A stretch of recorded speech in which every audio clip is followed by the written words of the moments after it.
जी नाज़रीन, हमारे साथ मौजूद हैं सेनेटर कामरान मुर्तज़ा साहब, जमीयत उलमा इस्लाम से ताल्लुक़ है। उनसे बात करते हैं कि मुल्क की जो मौजूदा सियासी सूरत हाल है उसको किस तरह देखते हैं। हाल ये है कि आप इसको 75-76 साल से ले लें, हर रोज़ जो है ना वो सूरत हाल ख़राब होती जा रही है। अमन अमान के हवाले से, लोगों की मईशत के हवाले से, आम लोगों के, और इसमें आप अगर समझें कि कोई तरक्की हुई है तो सिर्फ़ उन लोगों की जिनके पास इख्तियार था, भले वो अफसर हैं किसी भी लिबास में, या फिर अदलिया के कुछ लोगों की जो है ना वो मईशत बेहतर हुई है, या पॉलिटिशियन की मईशत बेहतर हुई है।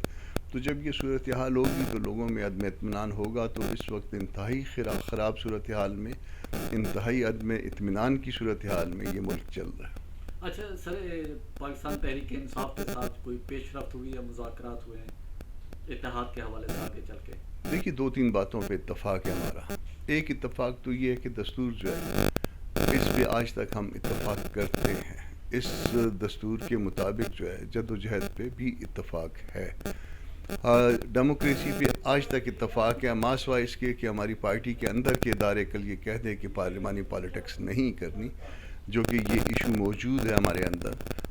आज तक जो है हम इस पार्लिमानी पॉलिटिक्स के साथ कमिटेड हैं, अनलेस के कोई और डिसीजन आ जाए। तो इन दो बातों पे इत्तफाक है, मगर इससे आगे चलने का मामला जो है वो ऐसा है कि हम दोनों जमातों का अपना अपना एक माजी है। उस माजी में हम दोनों ने एक दूसरे के ख़िलाफ़ बातें भी की हैं, अच्छी बातें तो शायद कम की हैं, मगर सख्त बातें जो है वो ज़्यादा की हैं। उन्होंने भी की, हमने भी की।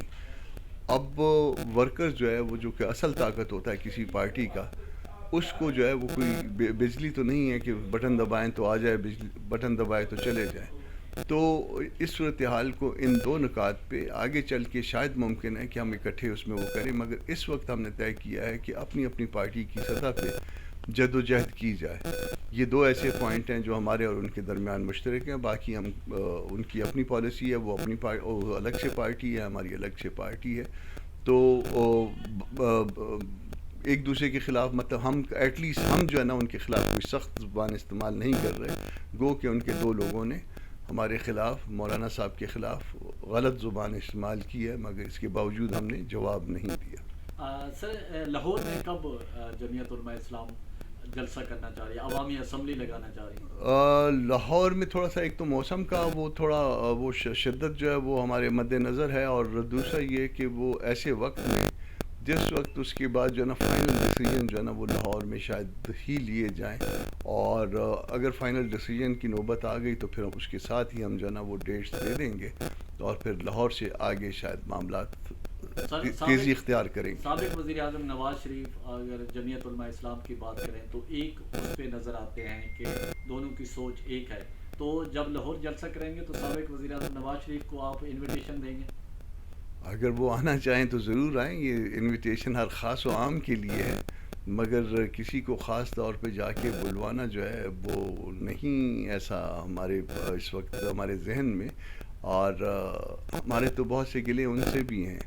जो कुछ होता है वो आजकल जो चीज़ें जहन में होती हैं शायद वो दूसरों को पता नहीं चलती, मगर जहन से जब ज़ुबान पे आती हैं तो दूसरों तक पहुंच जाती है। आपने सुना सेनेटर कामरान मुर्तज़ा साहब का कहना है कि जो मुल्क के मौजूदा हालात हैं और जो मुल्क की मुआशी सूरत हाल है और आवाम की जो सूरत हाल है, जो क़ुव्वत ख़रीद जवाब दे रही है, तो उनका जो अवामी असम्बली लगाने का जो सिलसिला है वो मज़ीद भी जारी रहेगा, और फ़ैसला कुन जो मरला है और जहाँ पर अहम ऐलान मुतवक्के होंगे वो लाहौर में होंगे, और लाहौर में हर ख़ास आवाम को शिरकत की दावत दी जाएगी। और उसमें अगर साबिक़ वज़ीर आज़म नवाज़ शरीफ साहब भी अगर शिरकत करना चाहेंगे तो उनको कोई ममानियत नहीं है।